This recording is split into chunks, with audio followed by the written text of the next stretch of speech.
Compartir. Entonces, como ya saben, a partir de mañana ya va a estar habilitado el examen. Entonces, vamos a leer las instrucciones hoy por aquellos que tengan dudas, que puedan comenzar con el examen y no haya tanto problema, digamos. Entonces, la cuestión está así. Dispone de 7 días naturales para resolver este examen. La fecha de habilitación de este examen es el 12 de septiembre del 2020 a la 001 AM. El tiempo de entrega máximo es el viernes 18 de septiembre del 2020 a las 11:59. No se aceptarán exámenes después de la fecha límite sin excepción. Anotar el nombre completo y carnet de cada uno de los integrantes. Leer cuidadosamente el examen. Recomendación: visualice el examen en línea para mantener al tanto de los cambios y aclaraciones de este. Los cambios serán resaltados en naranja para su rápida identificación. El examen consta de 3 secciones. El grupo deberá escoger una pregunta de cada sección para su realización, para un total de 3 preguntas. Entonces, el examen en total son 3 preguntas. En caso de dudas sobre la redacción, un representante del grupo solicitará una aclaración en el medio electrónico convenir con el profesor, foro, correo electrónico, mensajería de mediación virtual. Resolver los problemas de desarrollo de forma ordenada y concisa. Mostrar todos los cálculos y razonamientos necesarios para dar con la respuesta. Reportar el número correcto de cifras significativas y unidades SI para cada cantidad.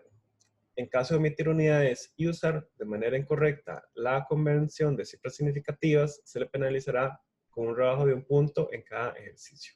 0,5 puntos por cifras significativas y 0,5 puntos por unidades.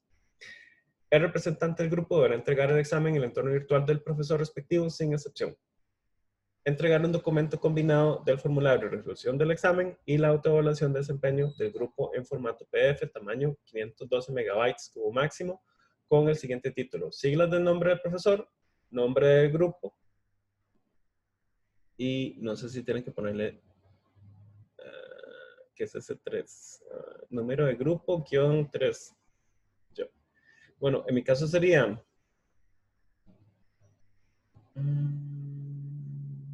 Bueno, la verdad no entiendo esa notación. Supongo que es el número... Bueno, eso se los voy a aclarar luego porque la verdad no me queda del todo claro esa notación. O sea, tienen que poner al inicio las iniciales mías y después de eso el número de grupo -1. No sé, la verdad. Una vez enviado el documento, no hay oportunidad de modificación. Asegurarse de enviar la resolución definitiva. Cualquier cosa le decir a Marister que aclaremos mejor esto antes de que se suba la versión del examen. Dice, se inspeccionará automáticamente el documento para detectar indicios de plagio. Voy a marcarlo aquí una vez antes de que se me olvide. Se inspeccionará automáticamente el documento para detectar indicios de plagio. En caso de plagio, el profesor o asistente detecte plagio entre grupos, el caso se elevará a la cátedra para ser evaluado y llevado a instancias superiores. Y recuerden, no solo plagio entre grupos, sino también plagio de fuentes bibliográficas. Recuerden que cuando toman fuentes bibliográficas de otros lados, tienen que revisar que lo citen de la manera correcta. Lineamientos de formato de documento entregable. Sin excepción, los entregables deben subirse al entorno virtual en formato PDF, máximo 512 megabytes. Se penalizarán los errores en la ortografía y caligrafía si aplica, con 3 puntos del total de la nota. Se penalizarán el incumplimiento de los lineamientos de formato indicados en el cuadro 1. Entonces, el cuadro 1 dice: si la versión es digital, o sea, hecha en Word o en Office libre, dice utilizar cualquier sistema procesador de texto, el formato texto Arial 12 o Times New Roman 12 o calibre 12 interlineado 1,0. El encabezado con nombre de la Universidad de Costa Rica, código y nombre del curso, ciclo lectivo, nombre del profesor, número de grupo, nombre y canal de los integrantes, número de examen de parcial. 4. Cálculos. Usar el formato predeterminado de ecuaciones del procesador de texto, o sea, insertando la ecuación. Todo razonamiento debe estar redactado correctamente de manera concisa y con buena ortografía. Cualquier información externa utilizada para reforzar un razonamiento debe referenciarse utilizando el formato de la American Chemical Society. Y el examen tiene que tener un mínimo de 3 referencias. Los gráficos deben tener un título en la parte inferior. Los ejes deben estar rotulados con el nombre de la variable. realizar el gráfico sobre una hoja blanca, utilizar regla. Puede utilizar algún software en caso de tener la licencia correspondiente. Igualmente, si utiliza una figura, agréguele un título en la parte inferior. Si la versión es manual, escanea la resolución de los ejercicios escritos a mano. No se aceptan imágenes separadas. La resolución debe estar en un solo documento. Escribir de manera clara. El encabezado con el nombre de la Universidad de Costa Rica, código, nombre del curso, ciclo lectivo, número de grupo, nombre y carnet de los integrantes, número de examen parcial. Cálculos realizados a mano. Sea ordenado, presente todos los valores. Todo procedimiento debe estar redactado correctamente de manera concisa. Cualquier información externa utilizada para reforzar un razonamiento deberá referenciarse utilizando el formato de American Chemical Society. Mínimo 3 referencias y los gráficos deben tener un título en la parte inferior. Los ejes deben estar rotulados con el nombre de las variables. Realizar el gráfico sobre una hoja blanca. Utilizar regla. Puede utilizar algún software en caso de tener una licencia correspondiente. Igualmente, si utiliza una figura, agréguele un título en la parte inferior. El examen tiene el siguiente puntaje. En la sección 1, 24 puntos. En la sección 2, 14. La sección 3, 26. Formato, encabezado, letra, gráficos o figuras, vale 3 puntos. Ortografía y caligrafía, 3 puntos. Mínimo de referencias bibliográficas, 3 puntos. Para un total de 73 puntos. Profe, ¿se puede hacer como una mezcla de formatos, digamos, como manual y digital? No sé. Creo que sí. Como ecuaciones así, inventarlas como a mano dentro del texto. Yo creo que sí. Sí, no hay problema. Sí, sí, como no sé, texto trabajarlo en Word y las ecuaciones a mano. Siento que sería más sencillo, ¿no? De mi parte no hay problema, en realidad. Siempre y cuando se vea claro. Ahora, la autoevaluación. Con base en la siguiente rúbrica, califica la participación suya y de sus compañeros en la resolución del examen parcial. Para cada línea califique de 0 a 3. Entonces, el primer rubro es participación en reuniones. 0, nunca participó. 1, participó en algunas, o hasta 3, que organizó y participó en las reuniones. Participación en discusiones. Entonces, ahí ustedes califican la participación de cada quien. Resolución de ejercicios. Revisión final del examen. Entonces, acá también están los 3 rubros. Entonces, a cada estudiante le van a poner entonces un puntaje, sumando de cada uno de los 4 rubros, hacen la suma y el total se coloca acá. Entonces, la escala para la nota va a ser la nota global del examen que obtengan ustedes por la calificación del grupo dividido entre 12. Entonces, por ejemplo, si a María le pusieron 10 puntos y el examen valía un 86, o sea, obtuvieron de calificación 86, entonces sería 86 por 10 entre 12, a María le quedaría un 72. Entonces, eso sería como se obtendría la nota del examen en este caso. Profe, no me queda claro lo de la calificación, o sea, por ejemplo, la nota María le pusieron un 10 o cuál es el total que puede tener, el máximo Lo total máximo que que puede puede tener. tener es 12. Entonces, si tiene Ah, ok. 12, entonces 12 entre 12 me da 1 y la nota sería un 86. Entonces, Ok, ya. ajá, Sí, listo. dependiendo de la nota que le pongan acá, Sí, digamos, si le ponen 1, 4 por 3. sería, si le ponen 1 en Sí. cada uno de los rubros, entonces sería 4 entre 12 Ujú. por 86 y así sucesivamente. Listo. Pura vida. Entonces, para que tengan eso en consideración, esas calificaciones de los diferentes compañeros tienen que poner el estudiante, el carnet y la calificación para cada uno. Y todos tienen que estar de acuerdo con esa calificación que cada uno recibió, ¿verdad? No se vale como que o sea, todos tienen que estar de acuerdo con esa calificación, no vaya a pasar que ponen la calificación, un compañero no sabe que le pusieron esa calificación y entonces después les quieren uno, profesor, los compañeros me pusieron tal nota y no sé qué. Entonces, idealmente el caso ideal es que todos estén informados de cuál es su calificación respectiva. Y mi consejo es que en la resolución del examen, ojalá puedan llevar como una especie de bitácora, digamos, diciendo, se hizo tal reunión, y llevando un poco como digamos, como el seguimiento de cómo se va llevando en forma grupal la resolución del examen. Digamos, nos hicimos una reunión, es decir, participación de las personas, etcétera, etcétera. Porque si existe el caso de que tal vez, especialmente si existe el caso de que algún compañero no participa, etcétera, etcétera, que entonces por lo menos tengan una documentación que muestre que ustedes realizaron tales reuniones, y que el compañero no estuvo presente, digamos, por ejemplo, por mencionar un ejemplo. Entonces, eso es como mi recomendación personal, digamos, en ese caso. Pero en el caso ideal, y muy probablemente, espero que eso no sea como el tipo de situaciones que suceda, ¿verdad? Y que todo el mundo pues actúe de forma responsable en este caso. Entonces, estas serían las instrucciones del examen.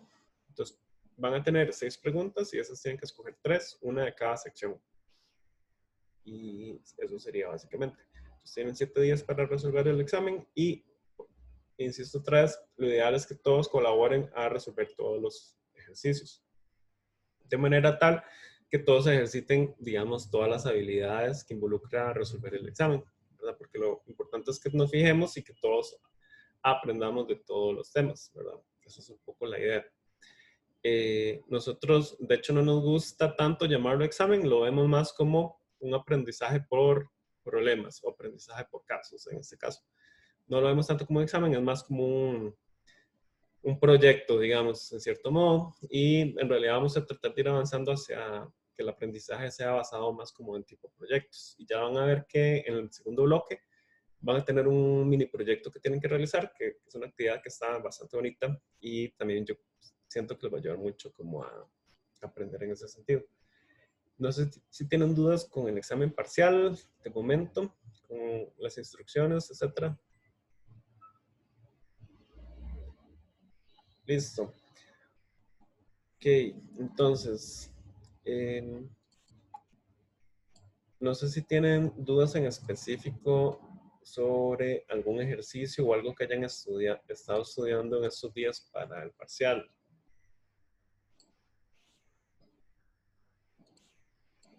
O algo alguna duda que tengan que les gustaría revisar.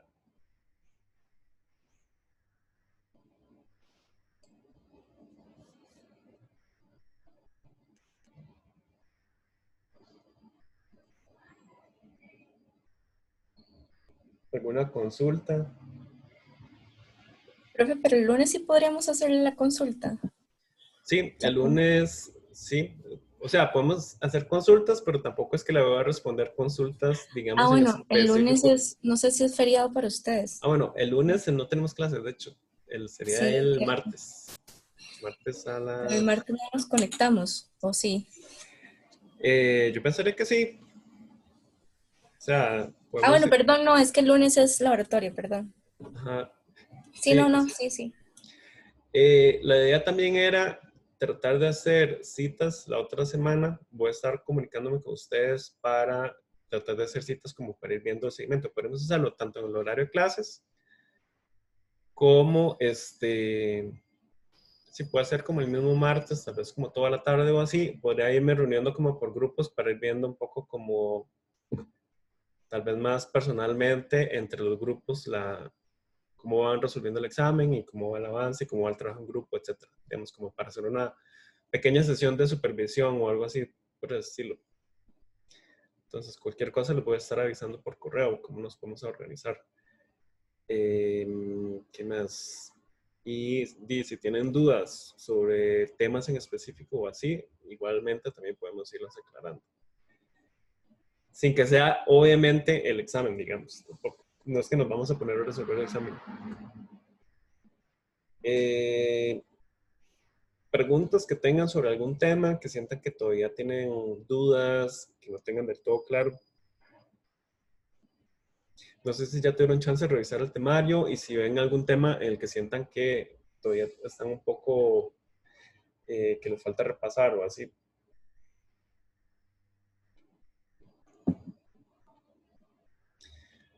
Si no, entonces yo traía unos 3 ejemplos que podríamos trabajar ahorita. Entonces, el primer ejemplo es este ejercicio 19 que está en la práctica que ustedes tienen.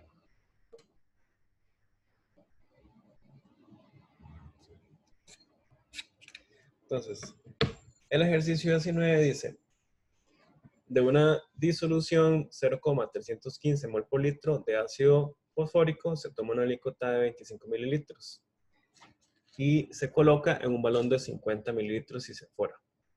¿Cuál es la concentración de sustancia de ácido fosfórico en la disolución preparada?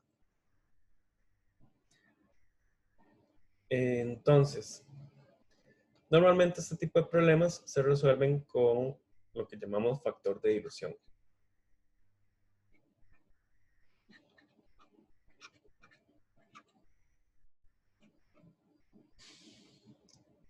Entonces, el factor de dilución básicamente va a ser un factor entre dos volúmenes.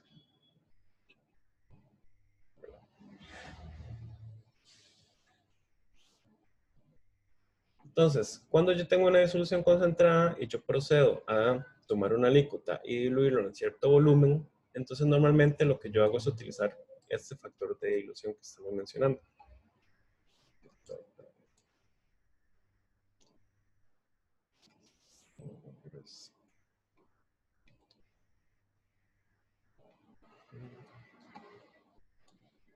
Entonces, por ejemplo, en este caso, si yo tengo una disolución que es 0,315 mol por litro y yo hago esta dilución, entonces lo que va a hacer es multiplicarlo por ese factor de dilución. Entonces, ¿cómo hago? Como la disolución se está haciendo más diluida, entonces voy a poner arriba que estoy tomando una alícuota de 25,00 mililitros y lo estoy llevando a un volumen de 50.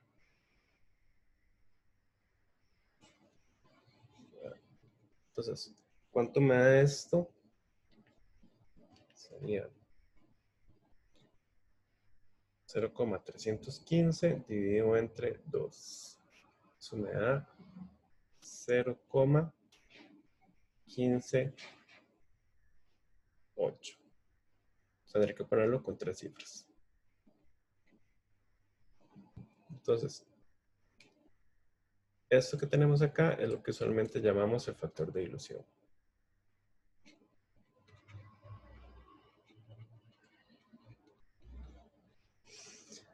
Entonces, obviamente, si es al revés, si yo, por ejemplo, me dan la concentración final de la dilución y me dicen que esa fue obtenida de otra dilución más concentrada, entonces tendría que darle vuelta a este factor. Veamos un ejemplo del caso contrario. Entonces, por ejemplo, este problema me dicen, se desea analizar el contenido de ácido perclórico en una muestra líquida, para lo cual se toma una alícuota de 20 mililitros de la muestra y se trasvasa a un balón de 100 mililitros y se lleva a la marca de aforo. Luego se toma una alícuota de 10 mililitros, se traspasa un balón de 100 y se lleva a la marca de aforo. Seguidamente, se toma una alícuota de 15 mililitros de la muestra anterior y se lleva a la marca de aforo en un balón de 50. Se toma una alícuota de 25 mililitros de la última dilución y se valora con una disolución de NaOH de concentración 0,0315 mol por litro. Si el volumen consumido de base fue de 15,14 mililitros, ¿cuál es la concentración de la muestra original de ácido perclórico? Entonces, lo ideal en un problema como este, entonces, es ver un poco el planteamiento. Entonces, yo tengo una muestra líquida, ¿verdad? Imaginemos que tengo mi muestra. Y entonces, voy a tomar una alícuota de esta muestra de 20 mililitros. Y esta alícuota la voy a colocar en un balón de 100 mililitros. Luego de esta, voy a tomar una alícuota de 10 y la voy a colocar en un balón de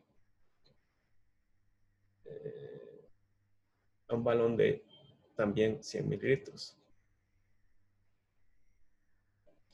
Luego de esta, voy a tomar una alícuota de 15 mililitros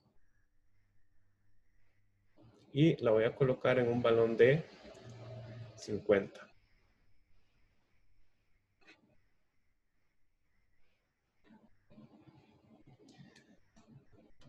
Y luego dice el problema que vamos a tomar 25 mililitros de esta última.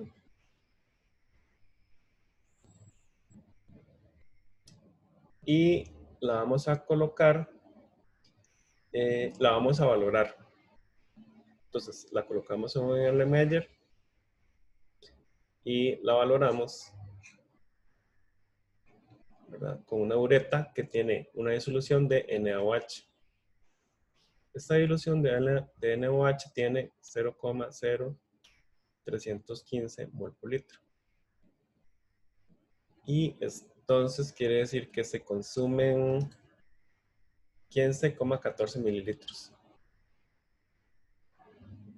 de esta disolución de NaOH. Entonces, la reacción del NaOH con el ácido va a ser una reacción 1 a 1.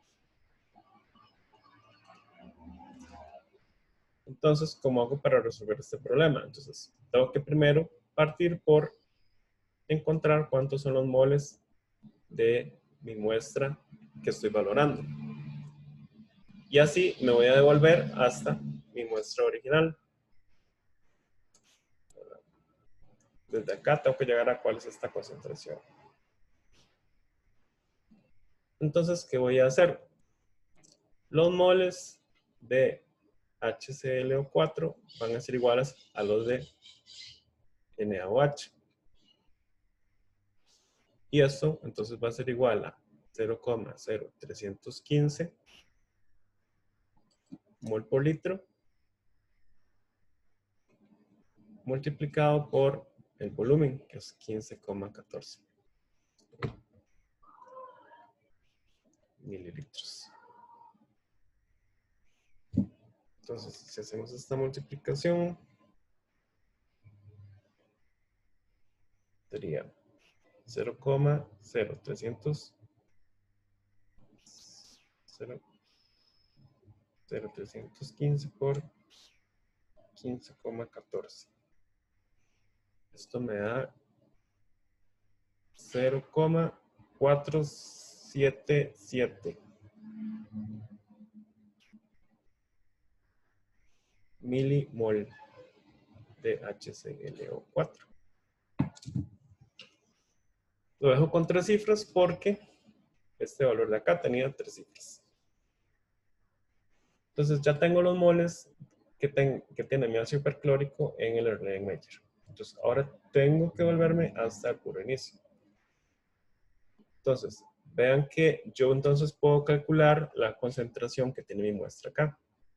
La concentración sería 0,477 milimol entre 25,00 mililitros, que fue la alícuota, ¿verdad? Vean que aquí miles se me va con mili y me va a quedar igual que mol por litro. Ajá. Porque son milimoles. Milimoles, porque cuando usted multiplica mol por litro por mililitros, yo sé que suena extraño, pero en realidad usted puede. Vea que aquí es mol por litro y aquí son mililitros. Entonces cancelo los litros con los litros y me queda milimol. El mili no se me cancela. Entonces por eso me quedan en términos de milimol. Hay un factor de mil ahí. Esto parece como que me lo estoy inventando y que es esas cosas que no se hacen, pero al final de cuentas en realidad sí es eso, digamos. Y sí conservo ese factor. Sí, la verdad parece magia. Es como la forma más fácil de verlo en realidad, al final de cuentas. Y lo mismo sucede acá. Entonces yo puedo hacer 0,477 milimol, ¿verdad? Que fue lo que me quedó, dividido entre el volumen que está acá, que estaba en mililitros. Entonces, como son milimol entre mililitros, es lo mismo que si fuera mol por litro. Entonces, me quedaría este valor que está acá. Ahora, ¿cómo hago para llegar a la concentración inicial? Entonces, planteémoslo. Sería 0,477 mol dividido entre 25,00 litros. Pero ahora tengo que ir haciendo estos factores. Pero vean que ahora ya no son de dilución, sino que como yo más bien voy hacia atrás, son factores de concentración ahora.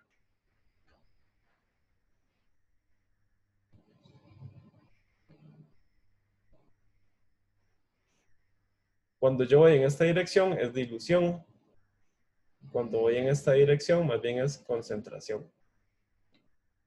Entonces, como voy hacia atrás, hacia encontrar la muestra original, más bien voy concentrando. Entonces, quiere decir que más bien los factores tienen que irme aumentando. Entonces, quiere decir que acá más bien voy a hacer entonces 50.00 dividido entre 15.00. Y ya que tengo la primera concentración, hago la segunda. La segunda sería 100 entre 10.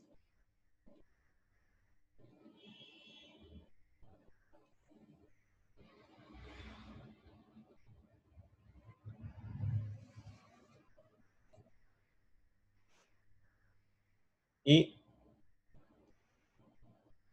tenemos la última. Entonces, tenemos la muestra de 25. La muestra acá que tenía la concentración original, ¿verdad? Entonces, pero esa está más concentrada acá por un factor de... No, perdón.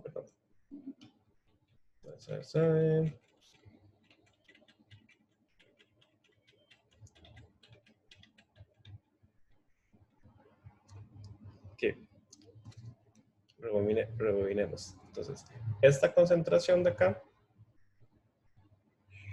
¿verdad? Es la misma, esta concentración es la misma que estaba en la alícuota de 25 que tomamos, ¿verdad? Esta concentración es la que hay en esta alícuota de 25, pero la concentración que hay en la alícuota de 25 es la misma que hay en el balón de 50, ¿verdad? Porque la tomamos directamente de ahí. Entonces, la concentración acá en realidad es exactamente la misma. Entonces, en realidad, este volumen de 50 no tenemos que tomarlo en cuenta, ¿verdad? En este caso. Porque estas dos concentraciones son exactamente iguales. Entonces, en realidad, más bien, el factor de concentración, los dos factores de concentración estarían acá. Este con este y este con este, ¿verdad? Porque estas dos concentraciones en realidad son iguales. Entonces, en realidad, ¿cómo tendría que ser? Sería más bien 100.0 mililitros dividido entre 15.00 mililitros. Y luego el otro factor de concentración, que sería 100.0 mililitros dividido entre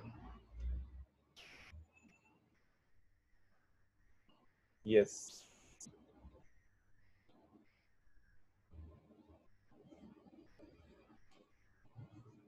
Sí, hasta ahí vamos bien. Entonces, esa concentración que tenemos hasta acá, vean que entonces, hasta este punto, esta concentración sería la que había en este balón.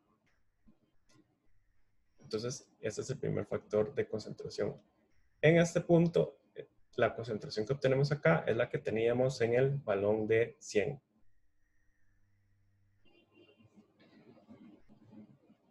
Entonces, ya ahí tenemos hasta este punto. Y vean que ahora, entonces ya sabemos cuánto era la concentración acá.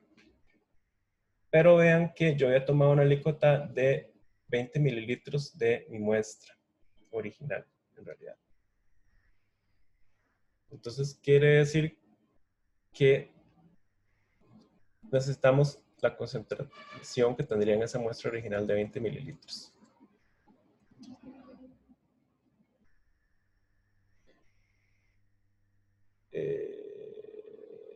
Espera un momento.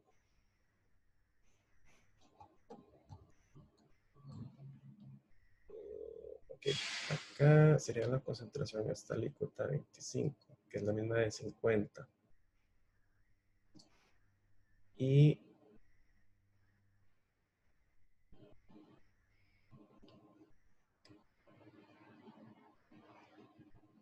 no, mentira. Perdón. Yo otra vez me enredé.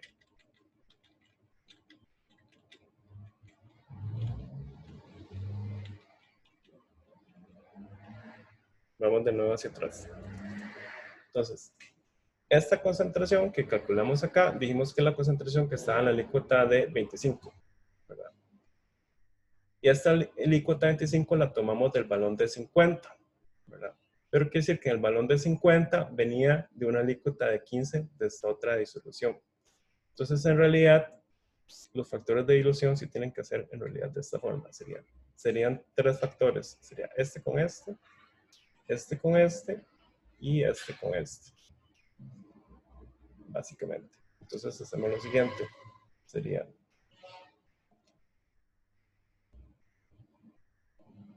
50 entre 15 por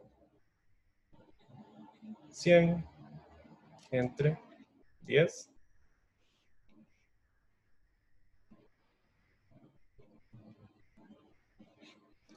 por 100 entre 20.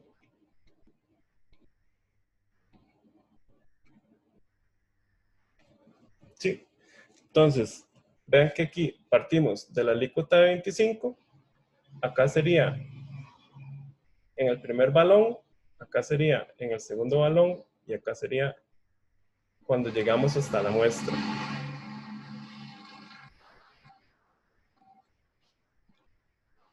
Entonces, con eso vamos concentrando, concentrando, concentrando hasta que llegamos a la concentración de la muestra original.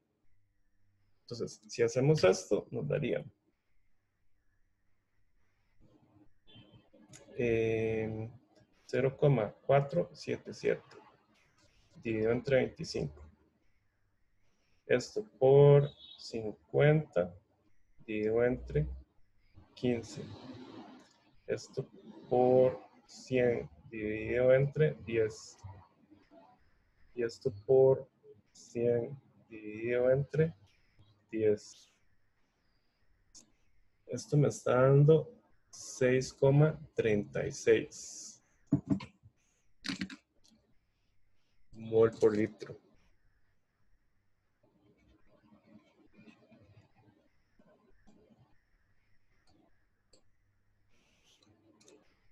Podemos revisarlo en la otra dirección. Entonces, veamos nuevamente. Si yo parto de una concentración de 6,36 mol por litro, ¿verdad? Que es la muestra original, lo que me está dando. Entonces, vean que si yo hago la primera dilución, estoy tomando 20 en 100. Entonces hago 20 sobre 100. De esa tomo 10 sobre 100.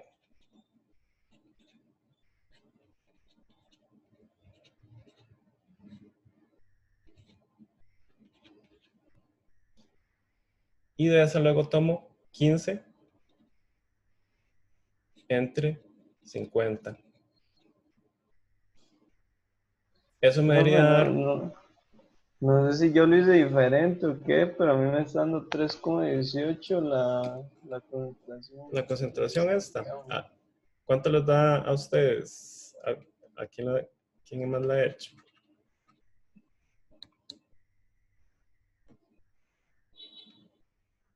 A ver. A ver. 0,477 dividido entre 25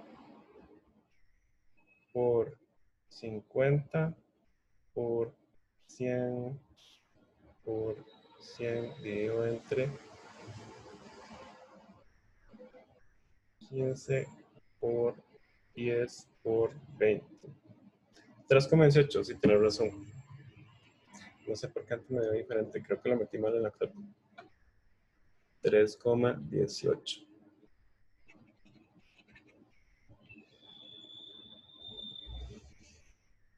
Entonces, veamos si lo hacemos al revés. ¿Cuánto nos daría? Entonces sería lo mismo.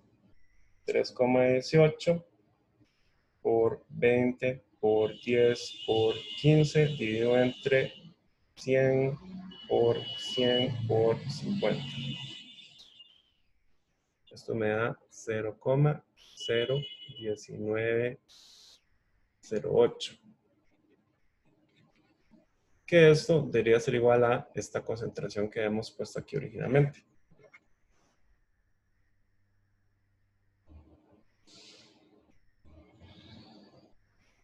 Que es exactamente eso mismo. Entonces 0,01908.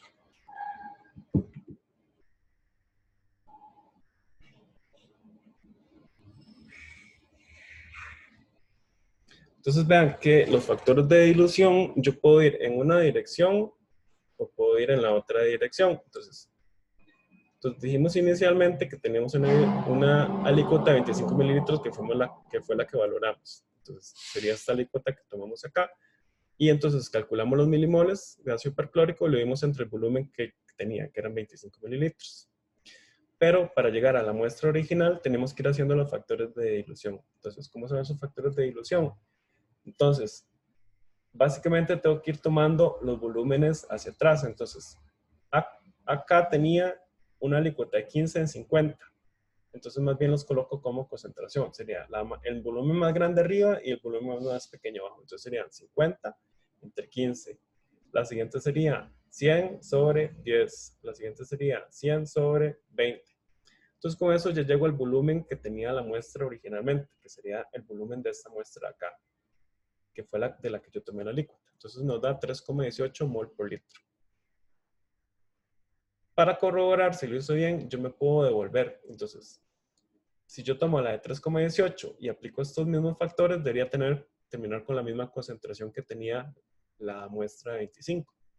Entonces, otra vez, si yo tengo 3,18 mol por litro de la disolución, entonces tendría, en la primera dilución sería 20 en 100, la segunda sería 10 en 100, la tercera sería 15 en 50.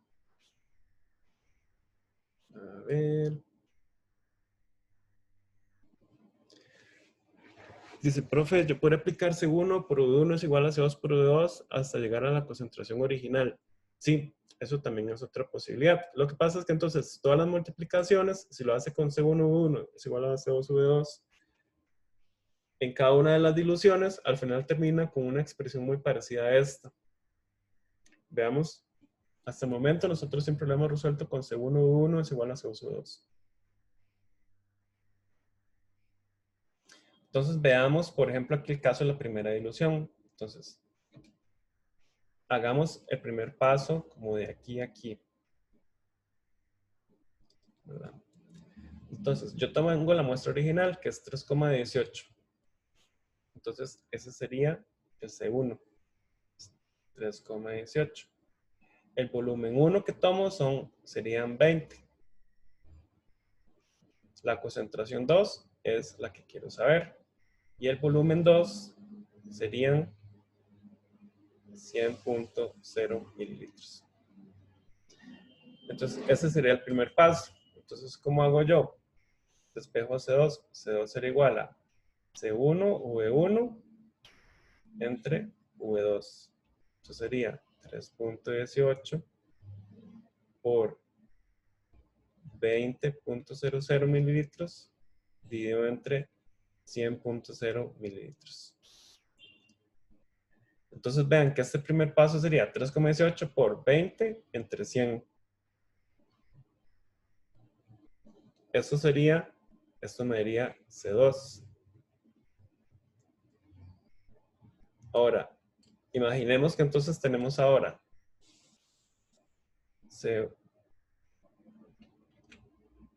ahora digamos que tenemos C2V2 es igual a C3V3.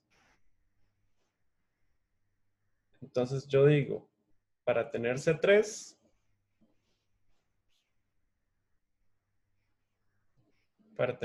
hago C2V2 entre V3.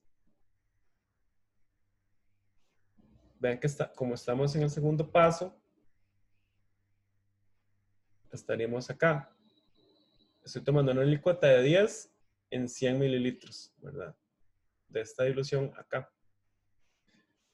Voy a ponerla acá para que quede más claro.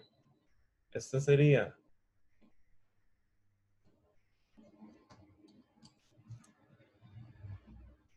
C1, esta sería C2 Esto sería C3. Esto sería C4.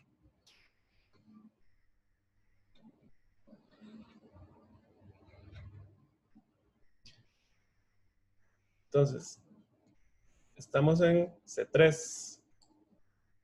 Entonces, para preparar C3, tome un volumen de 10 mililitros y lo lleve a 100. Entonces, quiere decir que V2, en este caso, V2 sería la alícuota de 10 mililitros. Y V3 sería el balón de 100.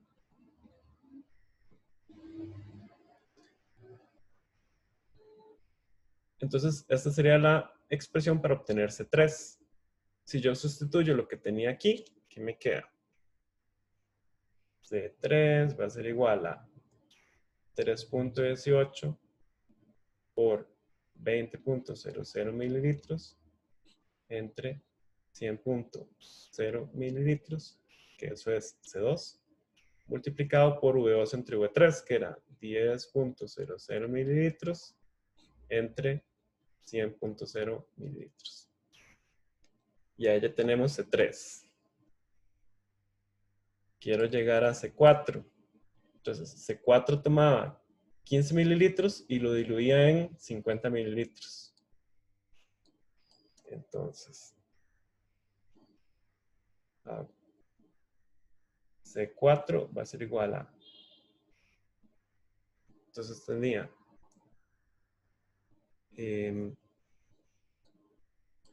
C3, V3 entre V4. Entonces, ¿qué sería V3? V3 es la alícuota que tomé. Entonces sería 15 y lo diluyo en 50. Entonces, esto sería 15 y estos serían 50. Y ahora C3 era todo esto. Entonces C4 será igual a 3.18 por 20.00 mililitros entre 100.0 mililitros por 10.00 mililitros entre 100.0 mililitros. Ahora por V3 entre V4, que sería 15 entre 50.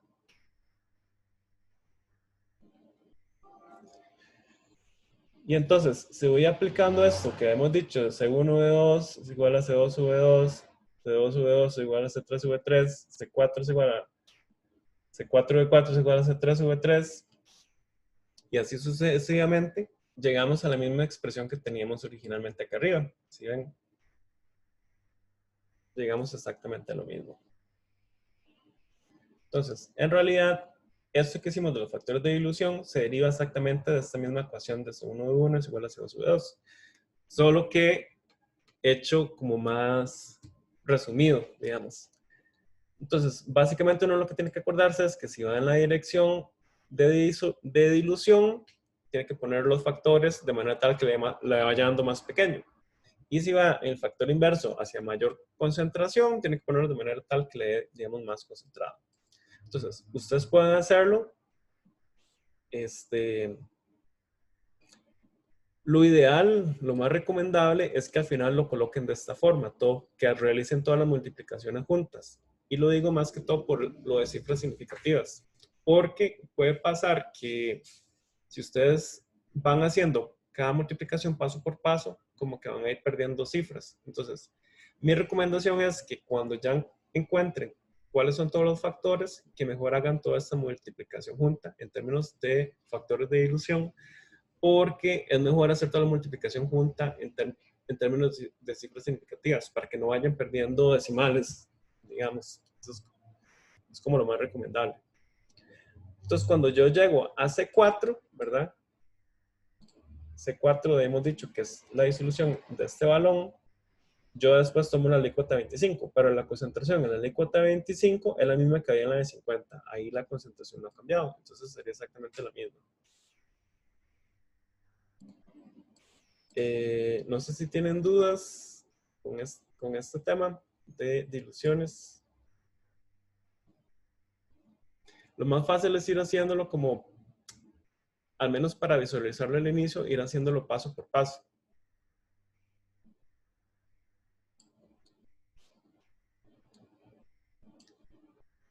¿Alguna duda con esta pregunta?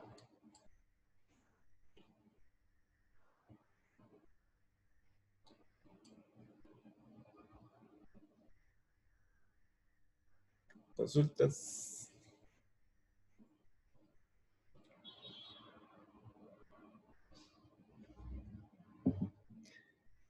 No sé si hacemos otro ejemplo de diluciones por aquello.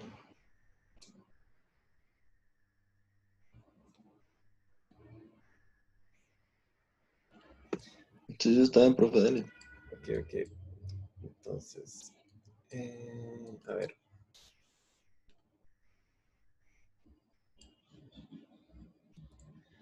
Entonces, partamos de esta pregunta. Entonces, si me dicen, por ejemplo,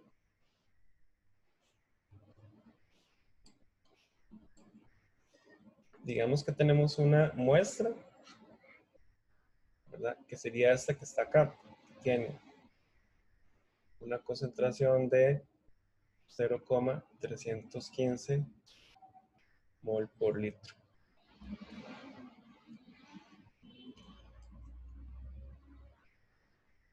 Entonces, de esta muestra,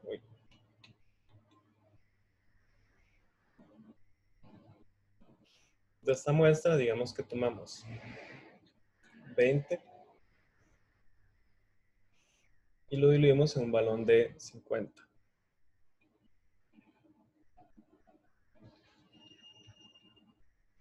Luego de esto tomamos una alícuota de 10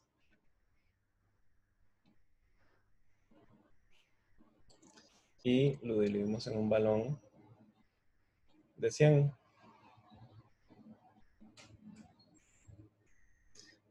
Entonces, ¿cuál sería la concentración final?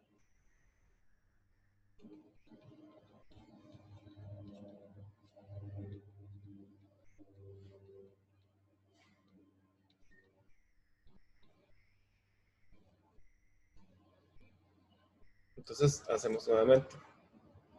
Tengo 0,315 mol por litro. Y entonces tengo que aplicar esos factores de dilución. Me quedó el cero pegado.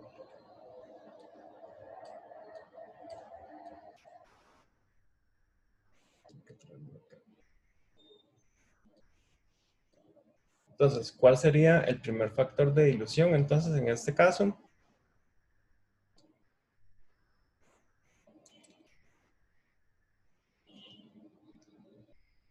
si tomo una alícuota de 20 y la diluyo en un balón de 50 mililitros, ¿cuál sería entonces el factor de dilución que tendría que poner acá? ¿Estoy diluyendo o estoy concentrando? 20 entre 50, ¿no? 20 entre 50, exactamente. Entonces hago 20.00 mililitros dividido entre 50.00 mililitros. Ahora, luego de eso tomo una alícuota de 10 y la diluyo en 100. Entonces tendré que hacer 10.00 entre 100.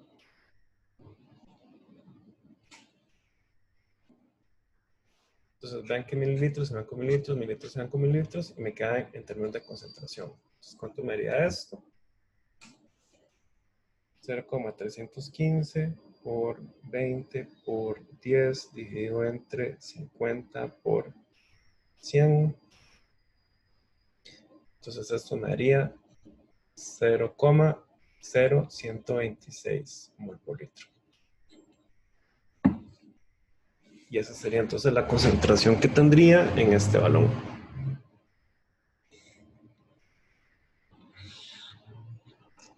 Entonces parto de esta concentración y llego hasta esta concentración en este balón. Y lo último que quisiéramos es repasar un problema de reactivo limitante.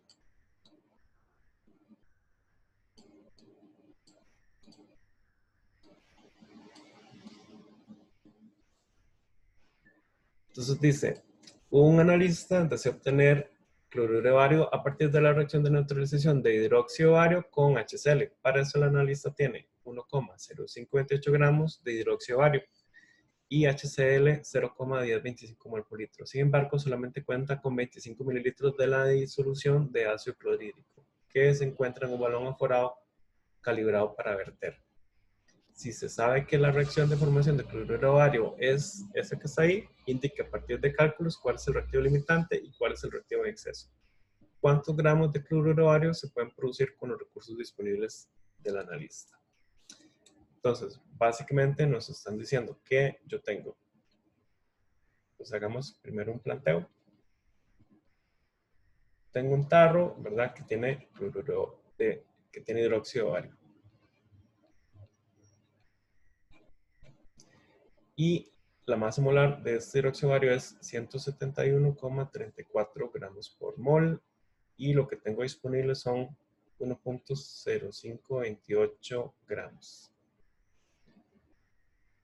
Y esto lo voy a mezclar con HCl. Entonces tengo una disolución de HCl que está en un balón.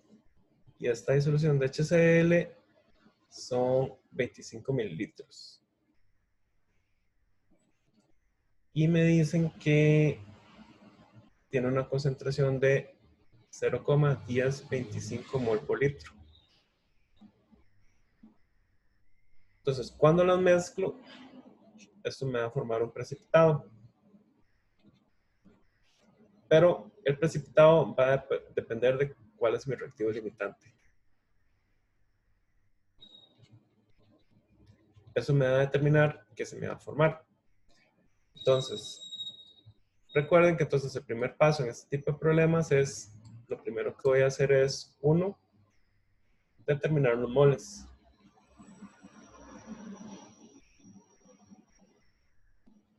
Entonces, primero tengo que determinar los moles del hidróxido de bario y el ácido clorhídrico. Entonces, los moles de BaOH2 van a ser iguales a 1,0528 gramos. Y luego tengo que son 171,34 gramos por mol de BaOH2. ¿Cuánto me daría esto?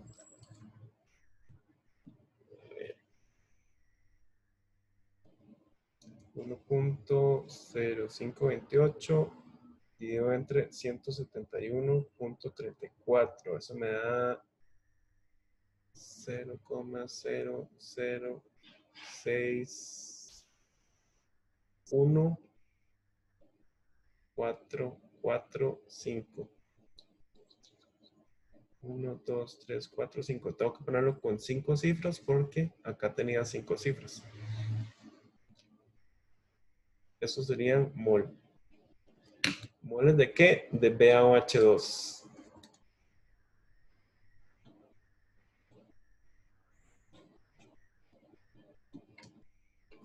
Entonces ya tengo los moles del hidróxido de bario. Ahora me falta calcular los moles del HCl.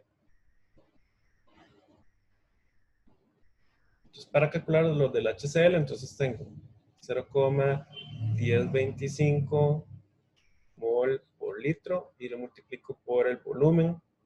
Entonces sería, el volumen sería 0,02500 litros, ¿verdad? Que sería esta. De acá lo paso a litros. Eso me da 0,1025 por 0,025. Esto me está dando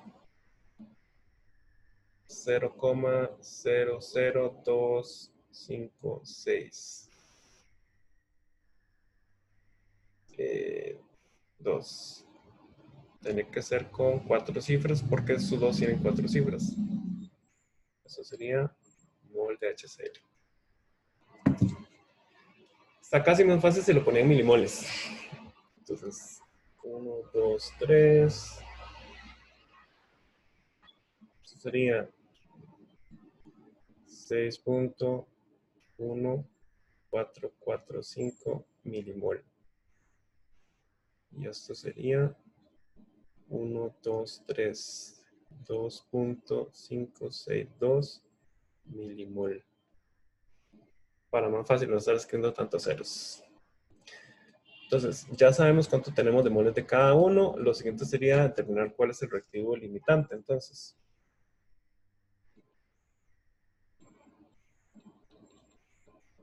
para saber cuál es el reactivo limitante, tenemos que revisar la estequiometría de la reacción.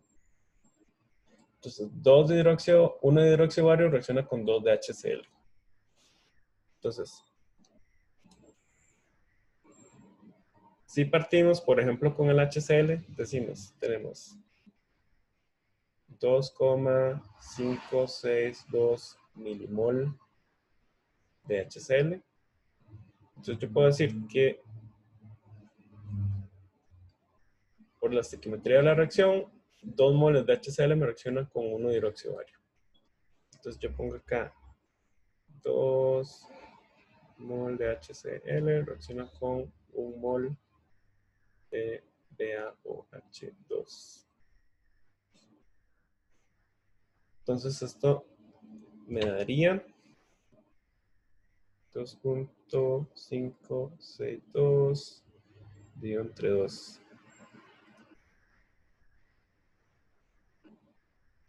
Esto me daría 1.281 mol de BaOH2.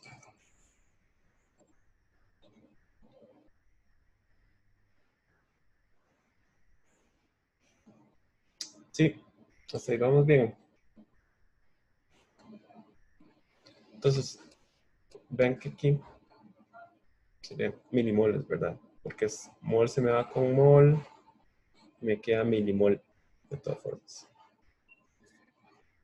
Entonces, eso es lo que yo consumiría de hidróxido de bario si consumiera todo lo que tengo de HCl.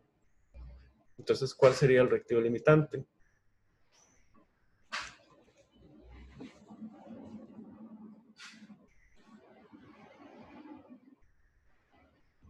¿Cuál sería el reactivo limitante?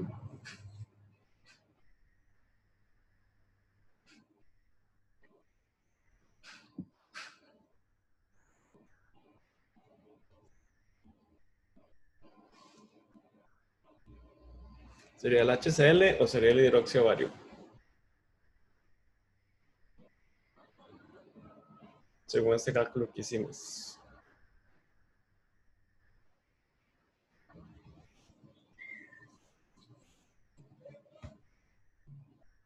El HCl. Sería el HCl. ¿Por qué? Si yo consumo todo el HCl, lo que ocupo consumir es 1,281 milimoles de hidróxido de bario. Ahora, ¿cuántos calculamos que tenemos disponibles? 6,1445. Quiere decir que el hidróxido de bario está en exceso. Tenemos más de lo que necesitamos. Mientras que si yo gasto todo el hidróxido de bario que necesito para hacer reaccionar el HCl, me va a sobrar un montón. Y el HCl se me va a consumir todo. Entonces quiere decir que el HCl sería el limitante.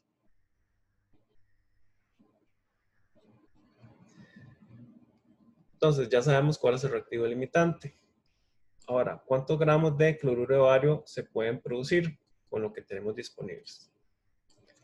Entonces, esta sería la respuesta a la pregunta A. La pregunta B es ¿cuánto podemos producir en gramos de cloruro de bario? Para saber cuánto podemos producir, entonces tenemos que partir a partir del reactivo limitante. Entonces dijimos que tenemos 2, 562 milimol de HCl. Ahora tenemos que otra vez revisar la estequiometría de la reacción. 2 moles de HCl me producen 1 mol de cloruro de bario, según la estequiometría.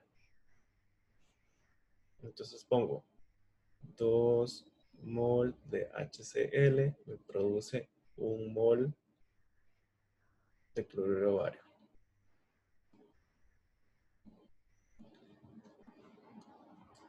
Pero vean que acá tengo milimoles. Entonces tengo que hacer el factor de conversión de milimoles a moles. Entonces, yo puedo decir que 1 mol son 1000 milimol. Entonces, milimol de HCl se va a ir con esto. Y me va a quedar moles de cloruro de bario. Entonces, yo puedo ahora convertir los moles de cloruro de bario a gramos de cloruro de bario, utilizando la masa molar. La masa molar del cloruro de bario sería 208.23. 208.23 gramos por mol.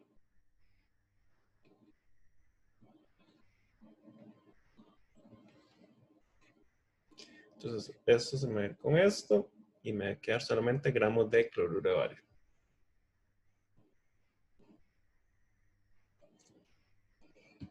Entonces nos daría 0,256 por 208.23 dividido entre 2 por 1000. Esto me daría 0.0266.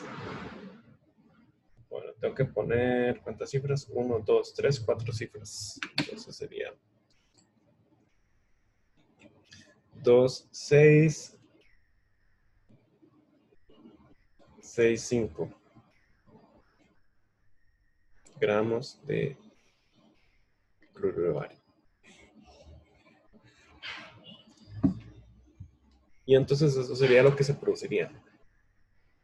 Vean que solamente en ese proceso se consumiría esto de cloruro de bario, entonces de dióxido de bario. ¿Cuánto me quedaría entonces de dióxido de bario? La diferencia entre esto y esto.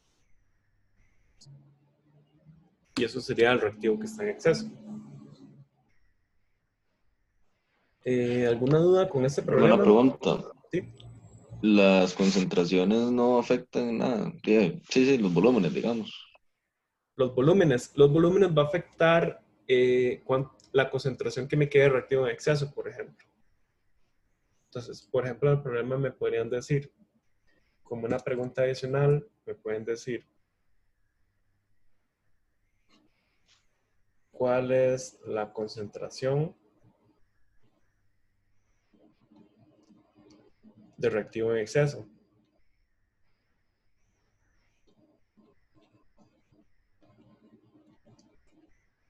Entonces, para saber cuánto es la concentración de reactivo en exceso, entonces yo digo, lo que me sobra de hidróxido de bario va a ser la diferencia entre estos dos. Entonces, los moles sería 6.1445 menos 1.281.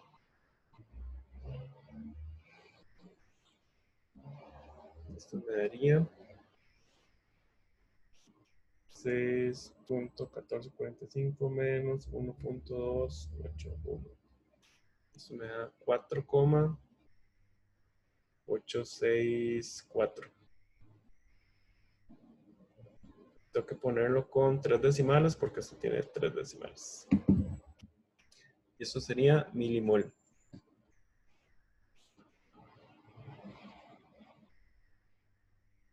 De BaOH2 en exceso. ¿Cuál sería la concentración? Bueno, ¿cuánto volumen tenemos disponible? Entonces vean que el problema decía que toda esta reacción se hacía en agregando 25 mililitros de ácido. El otro reactivo estaba sólido. Entonces quiere decir que el volumen podemos asumir que son 25 mililitros. Entonces, ¿cuánto sería la concentración de reactivo en exceso? Entonces, la concentración de BaOH2 en exceso sería igual a 4,864 milimol dividido entre 25.00 mililitros. Y esto nos daría 4,864 dividido entre 25. Eso me da 0.1946 mol por litro. Esa sería la concentración que me quedaría del hidróxido bárico. Digamos, si los dos reactivos fueran, no sé, acuosos, por ejemplo. Si los dos reactivos fueran líquidos, entonces usted asume que los volúmenes son aditivos. Eso no necesariamente se cumple, pero para efectos del problema, si los dos son líquidos, se asume que los dos volúmenes se pueden sumar. Entonces, si por ejemplo uno fuera 10 mililitros y el otro 25, entonces usted dice, bueno, entonces son 35 mililitros en total. Pero eso no me afecta, digamos, a la hora de sacar el reactivo limitante. Eso lo sacaría igual. El volumen no se ha afectado por el reactivo, o sea, el reactivo limitante no se ha afectado por el volumen en sí, sino que al final de cuentas por los moles. O sea, el reactivo limitante no, para lo que ocupamos el volumen es para saber cuántos moles, pero una vez que ya usted sabe cuántos moles, el volumen no afecta en sí el reactivo limitante, digamos. Pero sí tendría que recalcular las concentraciones, entonces, ¿o no? Las concentraciones de qué en este caso. Digamos, para sacar el reactivo limitante, ¿tendría que recalcular concentraciones o no? En caso de Usted que... dice que, ok, si los dos son líquidos, una disolución, si usted los mezcla, que se Ajá, tiene que recalcular cuánto es la concentración. sí. No, porque en este caso usted calcula cuántos moles tenía originalmente de uno y del otro, ¿verdad? Cuando los moles siempre se conservan, la masa se conserva. Entonces, los moles que usted tenía separados son los mismos moles que usted tiene cuando lo junta. Ok. Y entonces, lo que se produzca de producto va a depender de esa cantidad de moles que usted calculó cuando no los haya mezclado, ¿verdad? Lo que sí va a cambiar al final de cuentas es, usted va a consumir todo el reactivo limitante, pero usted va a tener un reactivo en exceso. Entonces, el reactivo en exceso, ese sí va a cambiar la concentración. La concentración va a estar diluida porque usted mezcló dos volúmenes. O sea, eso sí va a variar. Entonces, por eso es que acá cuando calculamos la concentración de reactivo en exceso, entonces usted le resta lo que reaccionó, ¿verdad? Y eso es lo que me queda, los moles que no han reaccionado, y lo divide entre el volumen final que usted le quede. Que si uno de los reactivos era sólido, entonces solo toma en cuenta un volumen, pero si los dos eran volúmenes, ¿verdad? Eran disoluciones, entonces yo sumo esos dos volúmenes para tener esa concentración final. Pero en este caso, por ejemplo, lo que me queda de producto de cloruro de bario, esto es un sólido, ¿verdad? Esto precipita y ya no queda como parte de la disolución, sino que ya se me separa la disolución. Ok, gracias, bro. Uh-huh. ¿Alguna otra consulta? No sé si tenía algo más preparado. Hacer un ejemplo de reactivo limitante. Bueno, había una gente que me ha dicho que tenía, en la clase anterior, creo que fue, me habían dicho que tenía un problema con un compañero que no les estaba respondiendo los mensajes. No sé si ya lograron solucionar eso o si le respondió o si no le respondió del todo. No sé si estarán por ahí. Sí, profe, fui yo. Sí, ayer me contestó en la noche. Bueno, perfecto. Entonces, ¿todo bien entonces? Sí, por el momento sí. Tenía una pregunta. Es que estaba repasando las clases pasadas, con los videos. Y vi como que la del 1 de septiembre no estaba. Entonces yo quería saber si esa clase fue que no se grabó. No la subí. No me acuerdo qué era esa clase, pero no la subí porque honestamente no la subí porque esa clase me quedó muy fea. Así, honesto. yo sé reconocer cuando una clase no me queda muy bien y esa clase no me quedó muy bien, entonces me da vergüenza subirla. Ok. Básicamente. Entonces, digamos que no se perdió de mucho con esa clase. Así. Ok. Sí, no, más bien disculpen. Sí, sí. Bueno. eh, ¿Qué más? Ah, bueno, había alguien que me ha preguntado algo sobre tipos de aguas. Que a mí se me olvidó responderle. Entonces voy a buscar un toquecito eso para responderle lo que me han preguntado. No sé quién, alguien me ha preguntado que no tiene claro algo sobre que le han preguntado sobre los tipos de agua. No sé si estará por ahí. Yo le he hecho una pregunta del quiz sobre algo de agua esencial que no entendía muy bien, no sé si era eso. Ah, sí, entonces sí, exactamente, sí, entonces sí, los vos. Voy a buscar aquí un toquecito. Yo he hecho una presentación donde hay un poco de información sobre eso. Espérate para ver.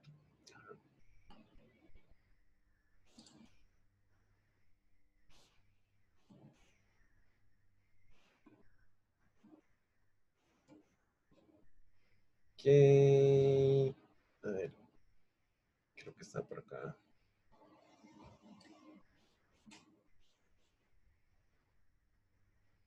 Ah, sí, aquí está. Los tipos de agua pueden ser de dos tipos, ¿verdad? Esencial o no esencial. Ahí lo están viendo así. Entonces, el agua esencial básicamente va a significar que es agua que es parte de la constitución de un cristal, por ejemplo. Entonces, normalmente estas aguas tienen una relación estequiométrica con la composición del compuesto. Entonces, puede ser de cristalización o de constitución. Entonces, por ejemplo, ¿qué es lo típico? Vamos a poner acá la pizarra.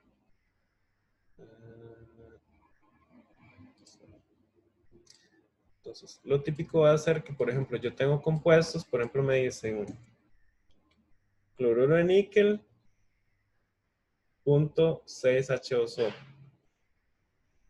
Entonces, esta punto 6H2O quiere decir que es estequiométrico.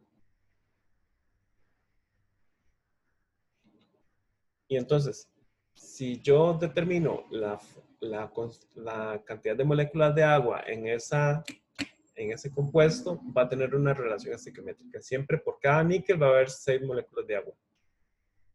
Entonces, en esos casos, es una agua que es constitucional, digamos, que es parte de la constitución, de la composición de esa sustancia.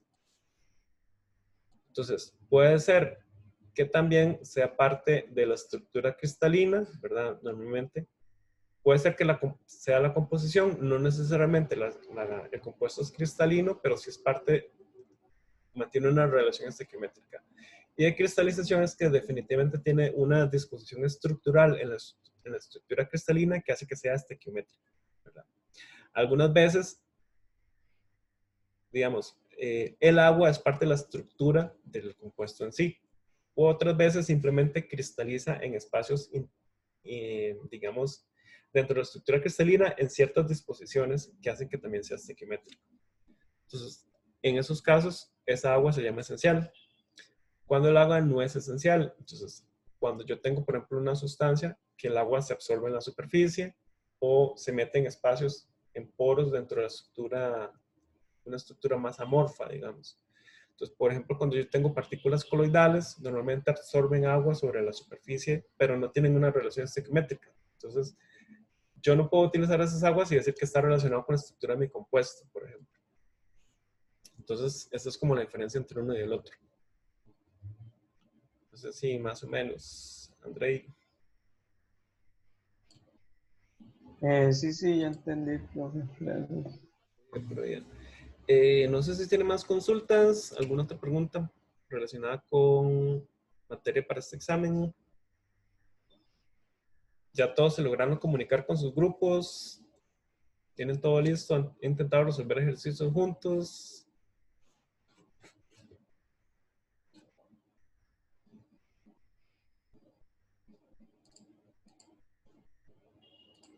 Listo.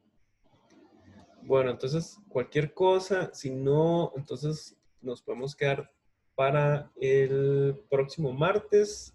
Voy a estar coordinando, voy a preguntarle a Maristela esa partecita del examen que no estaba tan claro cómo es el encabezado, y de una vez le pregunto cómo vamos a manejar la otra semana, sobre todo la atención de las consultas de los grupos, si vamos a manejar esta metodología de hacerlo como, digamos, como citas con cada grupo para ir viendo las dudas que tenga cada grupo y así por el estilo. Entonces les estoy avisando muy probablemente por correo por ahí de lunes, así.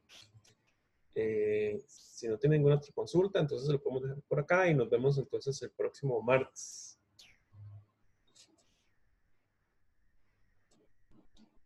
Bueno, hasta luego entonces. Gracias, profe. Gracias, profe. Bueno, Gracias. chao.